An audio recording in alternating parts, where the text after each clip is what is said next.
नमस्कार साथियों, स्वागत है आप सभी का आपके अपने परिवार इजी माध्यम में। अभी अभी इंटर परीक्षा का जो हिंदी का क्वेश्चन है वो अभी अभी लीक हुआ है, अभी अभी आउट हुआ है। तो चलिए हम लोग उसको शुरू करते हैं। अभी तक अपने चैनल पर को सब्सक्राइब नहीं किया तो जल्दी से सब्सक्राइब कर लें, क्योंकि ये देख लीजिए हु बहू सेम क्वेश्चन टकराएगा और सेम क्वेश्चन आ गया है पीडीएफ के साथ।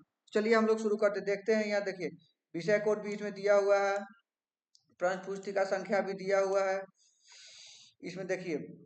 चलिए तो शुरू करते हैं हम लोग।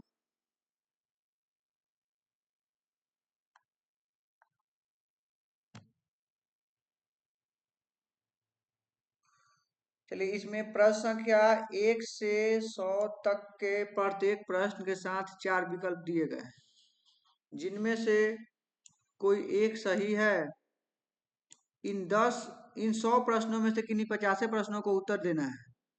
चलिए तो हम लोग शुरू करते हैं। क्वेश्चन नंबर पहला कर रहा है, दिल छोटा करना मुहावरे का अर्थ क्या है? दिल छोटा करना मुहावरे का अर्थ क्या है? दिल छोटा करना मुहावरे का अर्थ हो जाएगा, राइट आंसर ऑप्शन नंबर ए, हतोत्साहित करना।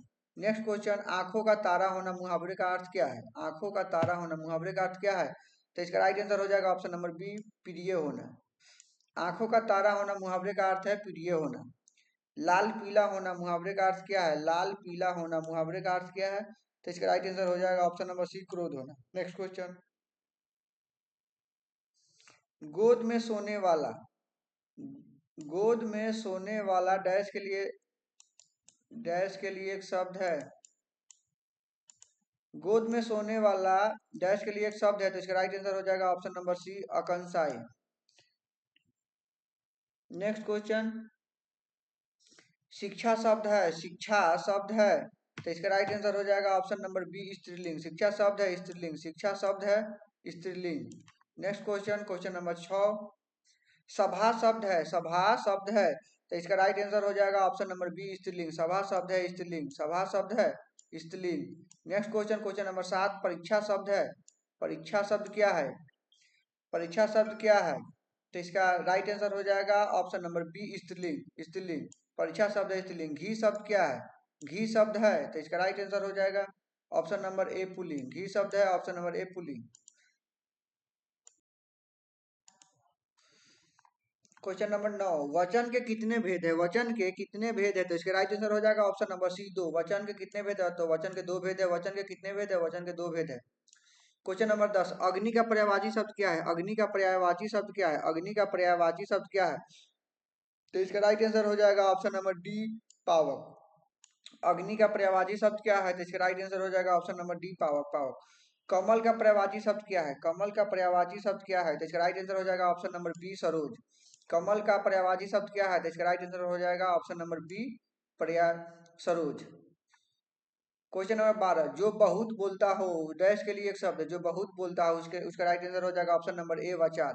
जो बहुत बोलता हो, तो उसका राइट आंसर हो जाएगा वाचाल। जो पुरुष अभिनय करे, उसके लिए अनेक शब्दों के लिए एक शब्द क्या होगा? जो पुरुष अभिनय करे, तो इसका राइट आंसर हो जाएगा ऑप्शन नंबर सी, अभिनेता।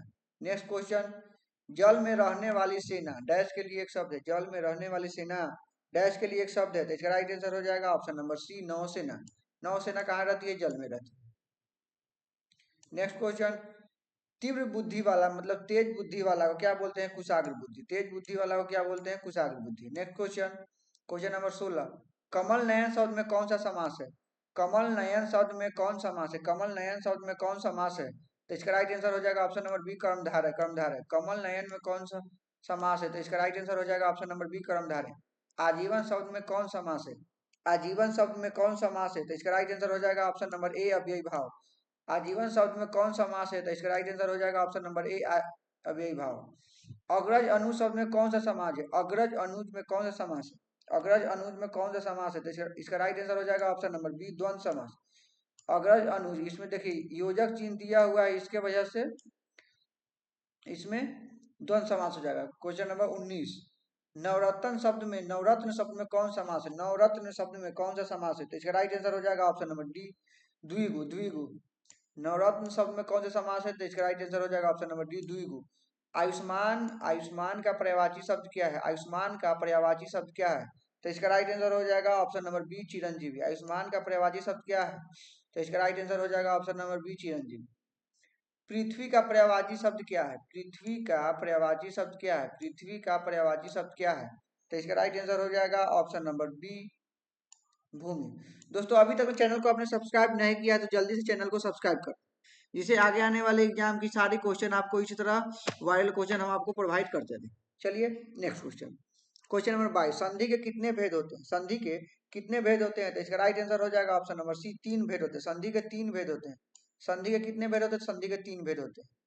दिगंबर शब्द का संधि विच्छेद करें, दिगंबर शब्द का संधि विच्छेद करें, तो इसका राइट आंसर हो जाएगा ऑप्शन नंबर ए, दिक जोड़ अंबर, दिगंबर। दिगंबर शब्द का संधि विच्छेद करें, तो इसका राइट आंसर हो जाएगा ऑप्शन नंबर ए, दिगंबर, दिक जोड़ अंबर। यशोदा शब्द का संधि विच्छेद करें, यशोदा शब्द का संधि विच्छेद करें, तो इसका राइट आंसर हो जाएगा ऑप्शन नंबर डी, यशः जुड़दा, यशः जुड़दा। क्वेश्चन नंबर 25, तपोवल शब्द का संधि विच्छेद है, तपोवल शब्द का संधि विच्छेद है, तो इसका राइट आंसर हो जाएगा ऑप्शन नंबर बी, तपह जुर्बल, तपह जुर्बल। तपोवल शब्द का संधि विच्छेद है तपह जुर्बल। क्वेश्चन नंबर 26, वार्तालाप शब्द का संधि विच्छेद है, वार्तालाप शब्द का संधि विच्छेद है, वार्तालाप शब्द का संधि विच्छेद है, तो इसका राइट आंसर हो जाएगा ऑप्शन नंबर ए, वार्ता जोड़ अलाप, वार्ता जोड़ अलाप। वार्तालाप शब्द का संधि विच्छेद है तो वार्ता जोड़ अलाप। 27, महेश शब्द का संधि विच्छेद है, महेश शब्द का संधि विच्छेद है, तो इसका राइट आंसर हो जाएगा महाजोड़ ईस, महेश का हो जाएगा संधि विच्छेद महाजोड़ ईस, महेश शब्द का संधि विच्छेद महाजोड़ ईस। नेक्स्ट क्वेश्चन, क्वेश्चन नंबर 28, कठोर शब्द का विलोम क्या होगा? कठोर शब्द का विलोम क्या होगा? कठोर शब्द का विलोम क्या होगा? तो इसका राइट आंसर हो जाएगा ऑप्शन नंबर सी, कोमल, कोमल। कठोर शब्द का विलोम क्या होगा? तो कोमल। स्तुति शब्द का विलोम क्या होगा? स्तुति शब्द का विलोम क्या होगा? तो इसका राइट आंसर स्तुति, स्तुति शब्द का विलोम क्या होगा? तो इसका राइट आंसर हो जाएगा ऑप्शन नंबर बी, निंदा। क्वेश्चन नंबर 30, कनिष्ठ, कनिष्ठ शब्द का विलोम क्या होगा? कनिष्ठ शब्द का विलोम क्या होगा? तो इसका राइट आंसर हो जाएगा ऑप्शन नंबर बी, ज्येष्ठ। कनिष्ठ शब्द का विलोम हो जाएगा ज्येष्ठ। नेक्स्ट क्वेश्चन, अंतरंग शब्द का विलोम क्या होगा? अंतरंग शब्द का विलोम क्या होगा? तो इसका राइट आंसर हो जाएगा ऑप्शन नंबर ए, बहिरंग, बहिरंग। अंतरंग शब्द का विलोम क्या होगा? तो इसका राइट आंसर हो जाएगा बहिरंग। दोस्तों अब अगर आपको विश्वास नहीं है तो पिछला एग्जाम जो दिए हैं और पिछला जो वीडियो आप उसे मैच कर सकते हैं कि कितना क्वेश्चन इसे टकराया है, हूबहू लगभग क्वेश्चन टकरा गया, इसलिए आप इसे रट ले, पूरी अच्छी तरह से रट ले, क्योंकि बाद में पछताना ना पड़े। अगर आपने कुछ भी नहीं पढ़ा है तो इस वीडियो को ध्यान से देखे और जल्दी से जल्दी रट ले।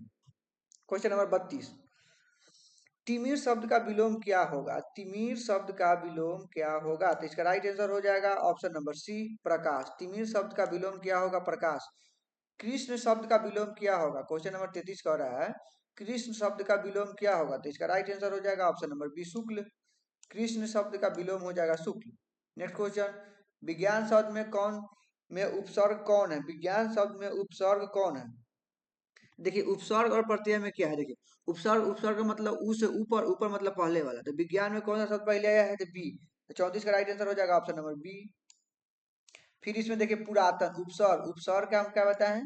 उपसर्ग, उपसर्ग मतलब ऊपर वाला, ऊपर वाला, ऊपर मतलब पहले लगने वाला, तो पुरातन, पुरातन में क्या हो जाएगा? तो इसका राइट आंसर हो जाएगा ऑप्शन नंबर सी, पूरा, पूरा है। नेक्स्ट क्वेश्चन, क्वेश्चन नंबर 36, आदिकाल शब्द में उपसर्ग कौन है? आदिकाल शब्द में उपसर्ग कौन है? आदिकाल शब्द में उपसर्ग कौन है? तो इसका राइट आंसर हो जाएगा ऑप्शन नंबर ए, आदि। नेक्स्ट क्वेश्चन, ममेरा शब्द में प्रत्यय कौन है? ममेरा में प्रत्यय, उपसर्ग पहले लगने वाला और प्रत्यय बाद में लगने वाला, तो ममेरा, क्या ममेरा, तो इसका राइट आंसर हो जाएगा एरा, एरा कर रहा है, तो इसका इसलिए 37 का ममेरा शब्द में कौन सा प्रत्यय है? तो इसका राइट आंसर हो जाएगा ऑप्शन नंबर ए, एरा। नेक्स्ट क्वेश्चन, पढ़ाई शब्द में प्रत्यय कौन है? पढ़ाई शब्द में प्रत्यय कौन है? तो इसका राइट आंसर हो जाएगा ऑप्शन नंबर ए, आई। पढ़ाई शब्द में प्रत्यय कौन है? तो इसका राइट आंसर हो जाएगा ऑप्शन नंबर ए, आई। क्वेश्चन नंबर 39, दिखावट शब्द में प्रत्यय कौन है? दिखावट शब्द में प्रत्यय कौन है? तो इसका राइट आंसर हो जाएगा ऑप्शन नंबर डी, दिखावट शब्द में प्रत्यय तो आवट। शास्त्र का विशेषण क्या है? शास्त्र, शास्त्र शब्द का विशेषण क्या है? तो इसका राइट आंसर हो जाएगा ऑप्शन नंबर बी, शास्त्रीय। शास्त्र का विशेषण है शास्त्रीय। रंग शब्द का विशेषण क्या है? रंग शब्द का, रंग शब्द का विशेषण क्या है? तो इसका राइट आंसर हो जाएगा ऑप्शन नंबर डी, रंगीन। रंग शब्द का विशेषण क्या है? तो रंगीन। नेक्स्ट क्वेश्चन, वेद शब्द का विशेषण क्या है? वेद शब्द का विशेषण क्या है? तो इसका राइट आंसर हो जाएगा ऑप्शन नंबर ए वैदिक। वेद शब्द का विशेषण क्या है? तो इसका राइट आंसर हो जाएगा ऑप्शन नंबर ए वैदिक। क्वेश्चन नंबर 43, आचार्य शब्द में कौन संज्ञा है? आचार्य शब्द में कौन संज्ञा है? आचार्य शब्द में कौन संज्ञा है? तो इसका राइट आंसर हो जाएगा ऑप्शन नंबर ए जातिवाचक। आचार्य शब्द में कौन संज्ञा है? तो इसका राइट आंसर हो जाएगा ऑप्शन नंबर ए जातिवाचक। क्वेश्चन नंबर 44, चतुराई शब्द में कौन संज्ञा है? क्वेश्चन नंबर 44, चतुराई शब्द में कौन संज्ञा है? चतुराई शब्द में कौन संज्ञा है? तो इसका राइट आंसर हो जाएगा ऑप्शन नंबर सी भाववाचक। नेक्स्ट क्वेश्चन, क्वेश्चन नंबर 45, गुच्छा शब्द में कौन संज्ञा है? गुच्छा शब्द में कौन संज्ञा है? तो इसका राइट आंसर हो जाएगा ऑप्शन नंबर सी समूहवाचक। गुच्छा शब्द में समूहवाचक संज्ञा है। क्वेश्चन नंबर 46, प वर्ण का उच्चारण स्थान क्या है? प वर्ण का उच्चारण स्थान क्या है? प वर्ण का उच्चारण स्थान क्या है? तो इसका राइट आंसर हो जाएगा ऑप्शन नंबर सी ओष्ठ। प प प यानी ओष्ठ से निकल रहा है। द वर्ण का उच्चारण स्थान क्या है? द वर्ण का उच्चारण स्थान क्या है? तो इसका राइट आंसर हो जाएगा ऑप्शन नंबर सी दंत।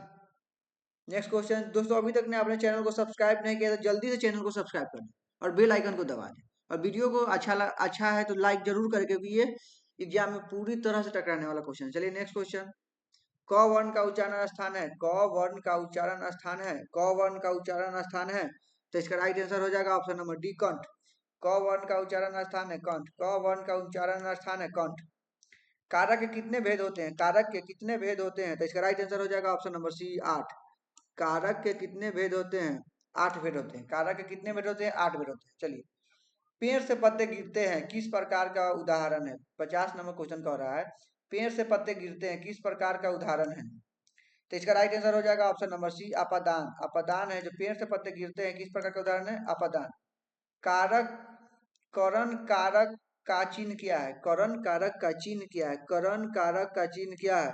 तो इसका राइट आंसर हो जाएगा ऑप्शन नंबर बी से द्वारा। करण कारक का चिन्ह है से द्वारा। बाल कृष्ण भट्ट रचित रचना कौन सा है? बाल कृष्ण भट्ट रचित रचना निम्न में से कौन सा है? तो इसका राइट आंसर हो जाएगा ऑप्शन नंबर डी बातचीत। बाल कृष्ण भट्ट रचित रचना कौन सा है? तो इसका राइट आंसर हो जाएगा ऑप्शन नंबर डी बातचीत।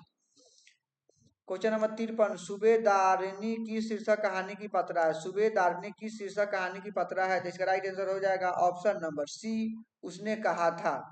सूबेदारनी की शीर्षक कहानी की पत्रा है। तो इसका राइट आंसर हो जाएगा ऑप्शन नंबर सी उसने कहा था।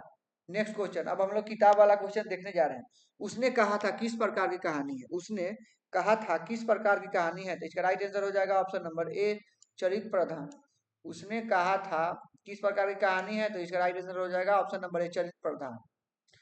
रामधारी सिंह दिनकर की रचना निम्न में से कौन है? रामधारी सिंह दिनकर की रचना क्या है? तो इसका राइट आंसर हो जाएगा ऑप्शन नंबर बी अर्धनारीश्वर। के लेखक कौन है? रामधारी सिंह दिनकर। क्वेश्चन नंबर 56, रामधारी सिंह दिनकर का जन्म कहाँ हुआ था? रामधारी सिंह दिनकर का जन्म स्थान कहाँ था? तो इसका राइट आंसर हो जाएगा option number D Simaria Bihar में। रामधारी सिंह दिनकर का जन्म हुआ था सिमरिया बिहार में। रामधारी सिंह दिनकर किस युग के कवि थे? रामधारी सिंह दिनकर किस युग के कवि थे? तो इसका राइट आंसर हो जाएगा ऑप्शन नंबर डी छायावादोत्तर युग के। छायावादोत्तर युग के। रामधारी सिंह दिनकर किस युग के कवि थे? तो इसका राइट आंसर हो जाएगा ऑप्शन नंबर डी छायावादोत्तर युग के। निम्न में से किस शीर्षक कहानी में गैंग्रीन का उल्लेख है? निम्न में से किस शीर्षक कहानी में गैंग्रीन का उल्लेख है? तो इसका राइट आंसर हो जाएगा ऑप्शन नंबर डी रोज। मतलब किस निम्न में से किस शीर्षक कहानी में गैंग्रीन शब्द का उल्लेख है? तो इसका राइट आंसर हो जाएगा ऑप्शन नंबर डी रोज। रोज शीर्षक कहानी के नायिका कौन है? रोज शीर्षक कहानी के नायिका कौन है? तो इसका राइट आंसर हो जाएगा ऑप्शन नंबर बी मालती। रोज कहानी के नायिका कौन है? मालती। मालती। क्वेश्चन नंबर 60, अज्ञेय के पिता का नाम क्या था? अज्ञेय के पिता का नाम क्या था? अज्ञेय के पिता का नाम क्या था? इसका राइट आंसर हो जाएगा option number B doctor Hiranand Shastri. Doctor Hiranand Shastri. Agyeya के पिता का नाम क्या था? Doctor Hiranand Shastri. Question number 61, Bhagat Singh की रचना निम्न में से कौन है? भगत सिंह की रचना क्या है? तो इसका राइट आंसर हो जाएगा ऑप्शन नंबर ए एक लेख और एक पद। भगत सिंह की रचना क्या है? तो इसका राइट आंसर हो जाएगा ऑप्शन नंबर ए एक लेख और एक पद। भगत सिंह की रचना निम्न में से कौन है? इसका राइट आंसर हो जाएगा एक लेख और एक पद। चोर कैसे ताल है, क्वेश्चन नंबर 62, चोर कैसे ताल है, तो इसका राइट आंसर हो जाएगा ऑप्शन नंबर ए उथले। चोर कैसे ताल है, तो इसका राइट आंसर हो जाएगा ऑप्शन नंबर ए उथले। नेक्स्ट क्वेश्चन, बिस्नी की शीर्षक की एकांकी पात्रा है, बिस्नी बिस्नी की शीर्षक का एकांकी की पात्रा है, तो इसका राइट आंसर हो जाएगा ऑप्शन नंबर सी, यानी सिपाही की माँ। सिपाही की माँ बिस्नी किस प्रकार की एकांकी की पात्रा है, शीर्षक की माँ। क्वेश्चन नंबर 64, ओ सदा नीरा शीर्षक निबंध के निबंधकार कौन है, ओ सदा नीरा शीर्षक निबंध के निबंधकार कौन है, तो इसका राइट आंसर हो जाएगा ऑप्शन नंबर ए जगदीश माथुर। मतलब ओ सदा नीरा शीर्षक निबंध के रचनाकार कौन है, तो ए सदा नीरा जगदीश चंद्र माथुर। नेक्स्ट क्वेश्चन, बहुजन संप्रेषण के माध्यम नामक पुस्तक के रचयिता कौन है, बहुजन संप्रेषण के माध्यम नामक पुस्तक के रचयिता कौन है, तो इसका राइट आंसर हो जाएगा ऑप्शन नंबर सी जगदीश चंद्र माथुर। क्या कह रहा है, बहुजन संप्रेषण के माध्यम नामक पुस्तक के रचयिता कौन है, तो इसका राइट आंसर हो जाएगा ऑप्शन नंबर सी जगदीश चंद्र माथुर। नेक्स्ट क्वेश्चन, दोस्तों अभी तक आपने चैनल को सब्सक्राइब नहीं किया तो जल्दी से चैनल को सब्सक्राइब कर दो और वीडियो को लाइक कर दो। नेक्स्ट क्वेश्चन, क्वेश्चन नंबर 66, दलित साहित्य का सौंदर्य शास्त्र नामक आलोचना पुस्तक के रचयिता कौन है, दलित साहित्य का सौंदर्य शास्त्र नामक आलोचना पुस्तक के रचयिता कौन है, तो इसका राइट आंसर हो जाएगा option number A Om Prakash Valmiki. मतलब दलित साहित्य का सौंदर्य शास्त्र नामक आलोचना पुस्तक के रचयिता कौन है, तो इसका राइट आंसर हो जाएगा option number A Om Prakash Valmiki, Om Prakash Valmiki. Next question, question number 67, Om Prakash और कलीराम की शीर्षक पाठ के पात्र, ओम प्रकाश और कलीराम की शीर्षक पाठ के पात्र है, तो इसका ओम प्रकाश और कलीराम की शीर्षक पाठ के पात्र है, तो इसका राइट आंसर हो जाएगा ऑप्शन नंबर बी यानी जूठन के है। नेक्स्ट क्वेश्चन, क्वेश्चन नंबर 68, आदमी ये अर्थार्थ को जीता ही नहीं, आदमी यथार्थ को जीता ही नहीं, यथार्थ को रचना भी है, यह कथन किस लेखक का है। मतलब आदमी यथार्थ को जीता ही नहीं, यथार्थ की को रचता है, तो इसका राइट आंसर हो जाएगा ऑप्शन नंबर सी, तो सी हो जाएगा मल्लेज का। नेक्स्ट क्वेश्चन 69, हंसते हुए मेरा अकेलापन, हंसते हुए मेरा अकेलापन शीर्षक के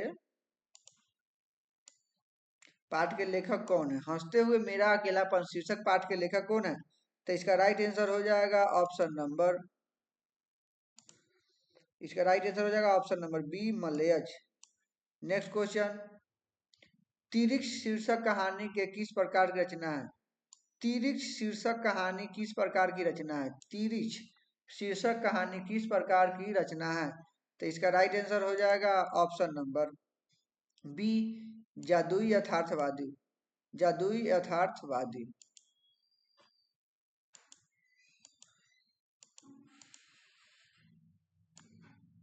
नेक्स्ट क्वेश्चन, क्वेश्चन नंबर 71, जे कृष्ण मूर्ति की रचना, जे कृष्ण जे कृष्ण मूर्ति की रचना निम्न में से कौन है, जे कृष्ण मूर्ति की रचना निम्न में से कौन है, तो इसका राइट आंसर हो जाएगा ऑप्शन नंबर डी शिक्षा। जे कृष्ण मूर्ति की रचना निम्न में से कौन है, तो इसका राइट आंसर हो जाएगा ऑप्शन नंबर डी शिक्षा।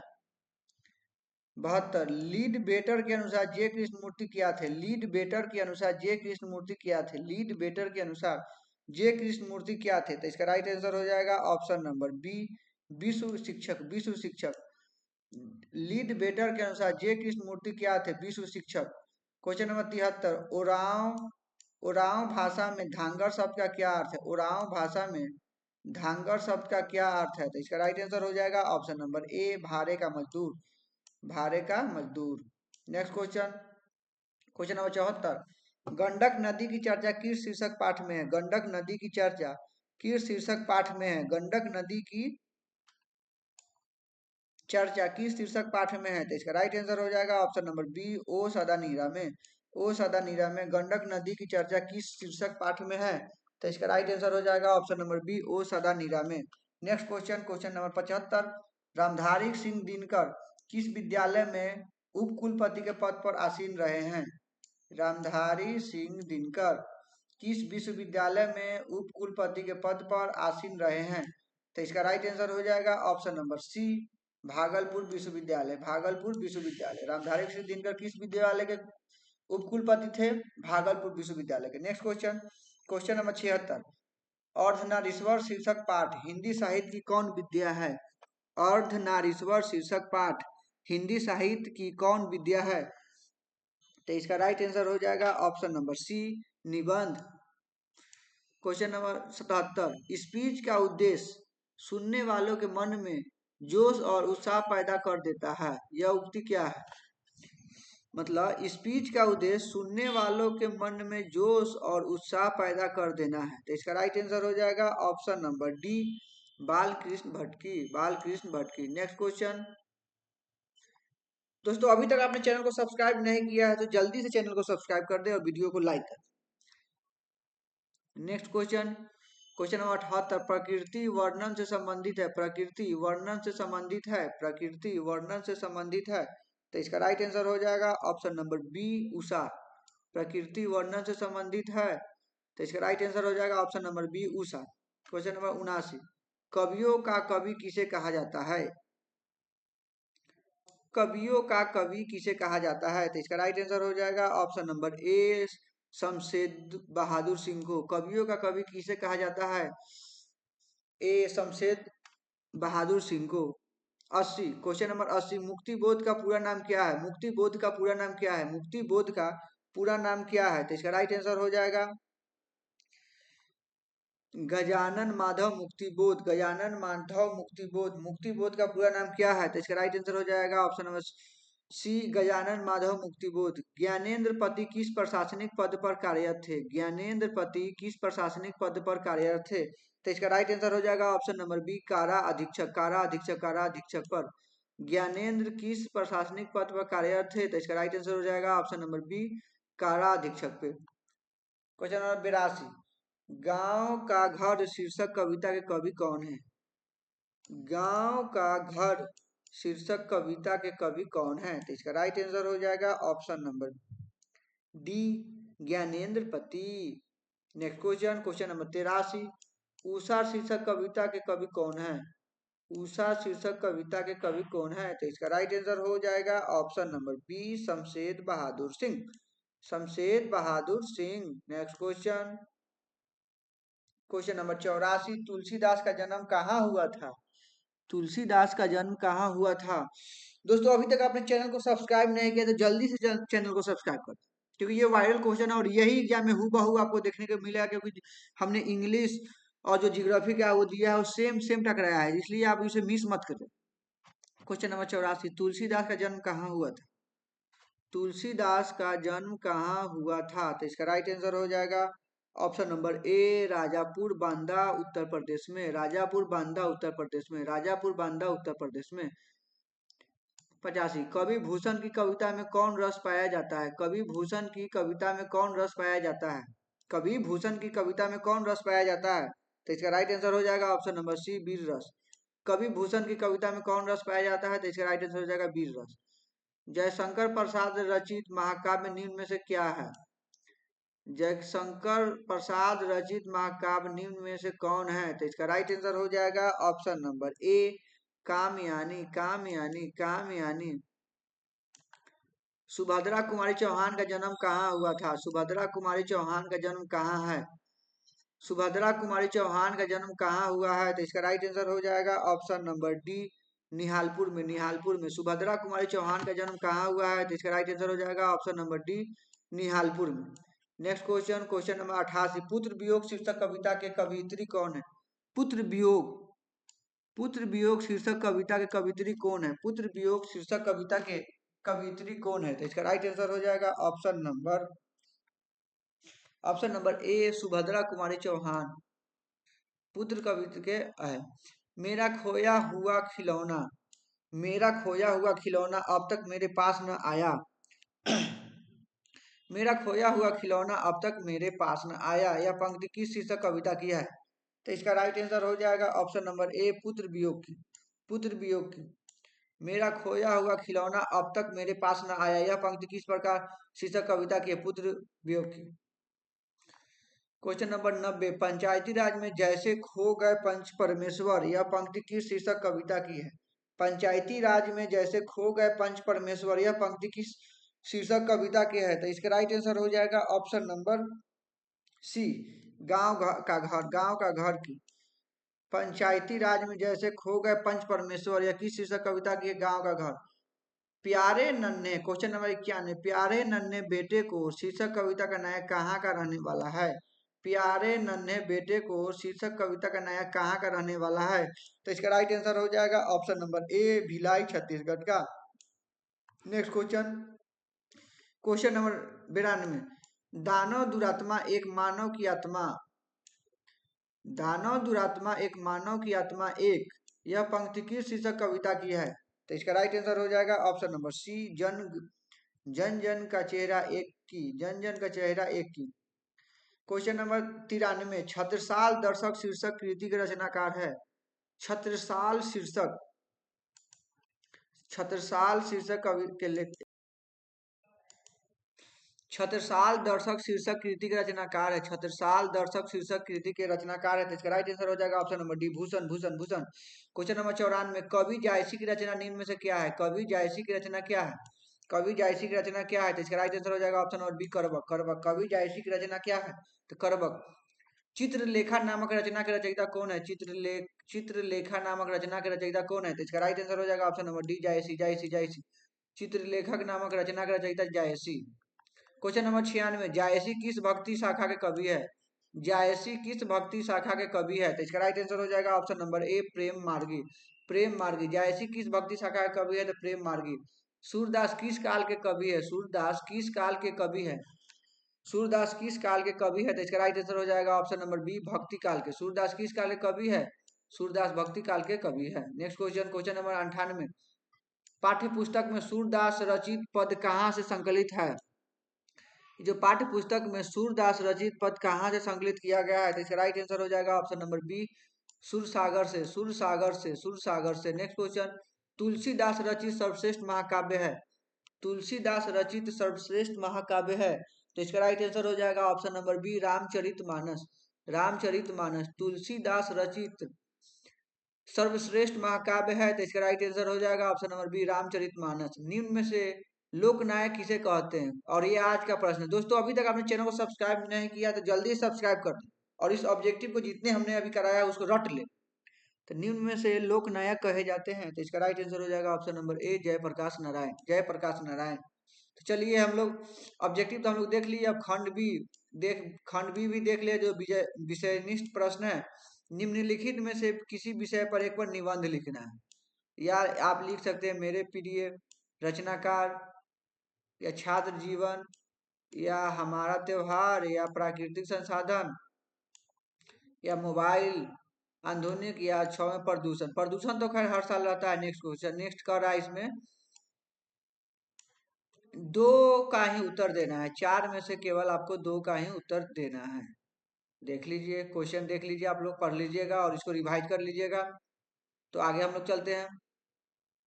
इसमें है लेटर लिखना है, जो अति महत्वपूर्ण है, ये बहुत महत्वपूर्ण है। देखिए, अपने महाविद्यालय के प्रधानाचार्य के पास एक आवेदन पत्र लिखे जिसमें लंबे विलंब दंड माफ करने का अनुरोध किया गया हो, या वार्षिक परीक्षा की तैयारी का उल्लेख करते हुए अपने पिताजी को एक पत्र लिखे। इस दोनों में से कोई लिख सकते, दोनों आसान है। निम्नलिखित प्रश्नों में से किन्हीं 5 के उत्तर देना है, इसमें से केवल 5 के उत्तर देना है। इसमें 10 क्वेश्चन होगा जिसमें से आपको 5 का उत्तर देना है। क्वेश्चन देख लीजिए आप लोग।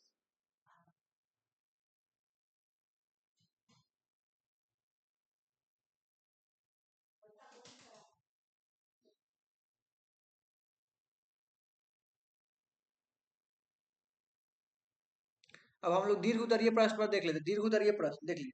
दीर्घ उत्तरीय प्रश्न, 3 प्रश्नों के उत्तर देना है, जिसमें से 6 प्रश्न है, इसमें से आपको 3 प्रश्न के उत्तर देना है 200 से 300 शब्दों में। देखिए, ये इंपॉर्टेंट है इसलिए इसको हम करा देते हैं। अर्धनारीश्वर, अर्धनारीश्वर शीर्षक शब्द का सारांश लिखना है, अर्धनारीश्वर का सारांश लिखना है। उसके बाद कह रहा है उसने कहा था शीर्षक कहानी का सारांश। उसके बाद बातचीत शीर्षक कहानी का सारांश लिखना है आपको। प्रथम पद में तुलसीदास ने अपना परिचय किस प्रकार दिया, ये लिखना है। कवि मुक्ति बोध के अनुसार नदियों की वेदना क्या क्या कारण है, ये लिखना है। छठा कह रहा है प्यारे नन्हे बेटे को शीर्षक कविता में कवि लोहे की पहचान किस प्रकार करते हैं, यही पहचान उनकी पत्नी के रूप में कराती है। ये आपको 6 में से 3 प्रश्नों का उत्तर देना है जो आप आसानी से दे सकते हैं। उसके बाद है आपको एक संक्षेप में पैराग्राफ दिया जाएगा, उसको आपको पढ़कर उसका उत्तर नीचे दिया गया है। देखिए ये पैराग्राफ है, 2 पैराग्राफ दिया हुआ जिसमें से किसी एक को ही पढ़कर आपको उसका उत्तर देना है। देखिए इस पैराग्राफ को पढ़ लीजिएगा।